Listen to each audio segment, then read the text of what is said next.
राजन दोषों के भंडार कलयुग में यही एक महान गुण है। श्रीमद् भागवत के अनुसार कि इस समय श्री कृष्ण का नाम कीर्तन करने से मात्र से करने से ही मनुष्य की सारी आसक्तियां छूट जाती हैं और वह परम पद को प्राप्त हो जाता है। बात यह है कि सच्ची लगन हो और दृढ़ता पूर्वक अभ्यास किया जाए तो मन का वश में होना असंभव नहीं है। मन में वो अगर वश में करना है तो बहुत सारे उपाय हैं और उनके द्वारा मन अवश्य ही वश में भी हो सकता है। परंतु ये तो कलयुग है, जीवन में कहीं शांति नहीं है। नाना प्रकार की आदि व्याधि से मनुष्य का मन सदा घिरा पड़ रहता है और इसलिए मन वश में करने के साधन में लगना बहुत कठिन है। साधन में लगने पर भी नाना प्रकार के विघ्न बाधाएं आने के कारण लगन और सच्ची लगन और दृढ़ अभ्यास का होना भी बहुत कठिन है। नमस्ते, मैं शैलजा अपने चैनल पर आपका हार्दिक स्वागत करती हूँ। आशा करती हूँ आप सब स्वस्थ और प्रसन्न होंगे। आज मैं श्री करदम जी की कथा सुनाने जा रही हूँ। छायाया कर्दमो यज्ञ, इसका मतलब है ब्रह्मा जी की छाया से श्री करदम जी उत्पन्न हुए। जब ब्रह्मा जी ने प्रजापति करदम को सृष्टि विस्तार की आज्ञा दी तो उन्होंने सर्वप्रथम स्वरूपा रूप धर्म पत्नी प्राप्त करने के लिए सरस्वती नदी तट पर बिंदु सरोवर तीर्थ में 10,000 वर्षों तक तपस्या की और तपस्या के द्वारा शरणागत वरदायक श्री हरि की आराधना भी की। भगवान ने प्रसन्न होकर उन्हें दर्शन दिए। प्रभु की परम मनोहर मूर्ति का दर्शन कर करदम जी को बड़ा ही हर्ष हुआ। उन्होंने सानंद साष्टांग दंडवत प्रणाम कर प्रेम प्रवण चित्त से हाथ जोड़कर अत्यंत सुमधुर वाणी से भगवान की स्तुति की। भगवान ने कहा, जिसके लिए तुमने आत्म संयम आदि के द्वारा मेरी आराधना की है, तुम्हारे हृदय के उस भाव को जानकर मैंने पहले से ही उसकी व्यवस्था कर दी है। परम यशस्वी सार्वभौम सम्राट महामानव मनु परसों अपनी धर्मशीला भार्या शतरूपा के साथ अपनी रूप यौवनशीला और सद्गुण संपन्ना कमन लोचना कन्या को लेकर आएंगे। प्रजापति, वह सर्वथा आपके स्वरूपानुरूप है। मनु जी की वह कन्या आपको मनु जी अर्पण करेंगे और उसे सृष्टि का विस्तार करने वाली 9 कन्याएं होंगी। और सांख्य शास्त्र का प्रचार करने के लिए मैं भी अपने अंश कला से आपके वीर का आश्रय लेकर आपकी पत्नी देवहूति के गर्भ से अवतीर्ण होऊंगा। यह कहकर भगवान अंतर्ध्यान हो गए। इधर मनु जी भी महारानी शतरूपा के साथ सुवर्ण जटित रथ पर सवार होकर तथा परम साध्वी मुनिवृत्ति शीला कन्या देवहूति को भी बिठाकर भगवान के बताए संकेत के अनुसार निश्चित समय पर शांतिपरायण महर्षि करदम जी के आश्रम पर पहुंचे।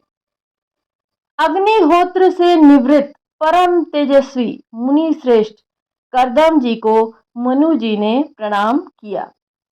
श्री करदम जी ने आशीर्वाद देते हुए यथोचित आतिथ्य सत्कार भी किया और आगमन का कारण पूछा। मनु जी ने अत्यंत विनम्रता पूर्वक निवेदन किया, यह मेरी कन्या है जो प्रियव्रत और उत्तान पाद की बहन है। स्वभाव से ही राज सुख भोगों से विरक्त है। अवस्था शील और गुण आदि में अपने योग्य पति पाने की इच्छा रखती है। जब से इसने नारद जी के मुख से आपके शील, विद्या, रूप और गुणों का वर्णन सुना है, तभी से आपको अपना पति बनाने का निश्चय कर चुकी है। द्विजवर, मैं बड़ी श्रद्धा से आपको यह कन्या समर्पित करता हूं। आप इसे स्वीकार कीजिए। श्री करदम जी ने स्वीकृति तो दे दी, परंतु शर्त पर। और शर्त क्या थी? वह यह कि जब तक इसकी संतान नहीं हो जाएगी, तब तक मैं गृहस्थ धर्मानुसार इसके साथ रहूंगा और इसके पश्चात भगवान के बताए हुए परम धर्म भगवत आराधना को ही मैं अधिक महत्व दूंगा। महाराज मनु जी ने ब्रह्म विधि से देवहूति का विवाह करदम जी से कर दिया और दहेज में भूरी भूरी बहुमूल्य वस्त्र, आभूषण एवं अन्य आवश्यक वस्तुएं प्रदान की तथा मुनि की आज्ञा लेकर वहां से अपने स्थान को चले आए। मनुपुत्री देवहूति ने काम वासना, दंभ, द्वेष, लोभ, मद आदि को त्याग कर बड़ी सावधानी और लगन से सेवा में तत्पर रहकर विश्वास, पवित्रता, गौरव, संयम, शुश्रूषा, प्रेम और मधुर भाषण आदि गुणों से अपने परम तेजस्वी पतिदेव को संतुष्ट कर लिया। बहुत काल व्यतीत होने पर सेवा परायणा देवहूति के मन में संतान की अभिलाषा जागृत होने पर परम तपोधन श्री करदम जी ने अपने तपोबल से स्वयं दिव्य स्वरूप धारण कर एवं देवहूति को भी दिव्य स्वरूप प्रदान कर सहस्त्रों दास दासियों से सेवित एवं समावृत होकर योग प्रभाव विनिर्मित दिव्य विमान पर विराजमान होकर देवहूति के साथ बहुत वर्षों तक विहार किया। तत्पश्चात देवहूति को संतान प्राप्ति के लिए सब उत्सुक देखकर श्री करदम जी ने अपने स्वरूप के 9 विभाग किए और 9 स्वरूपों से उनके गर्भ में अपना तेज स्थापित किया, जिससे देवहूति के 9 कन्याएं पैदा हुईं। श्री करदम जी अपनी पूर्व प्रतिज्ञा के अनुसार संन्यास ग्रहण करने को समुद्यत हुए। पतिदेव के हार्दिक अभिप्राय को जानकर देवहूति ने बड़ी विनम्रता पूर्वक कन्याओं को योग्य वरों के हाथों में सौंपने तथा वन चले जाने पर अपने आधार के लिए एक पुत्र की प्रार्थना की। तब कृपालु मुनि करदम को भगवान विष्णु का वह कथन याद हो आया, जिसमें कि उन्होंने स्वयं का मुनि पुत्र होने का संकेत किया था।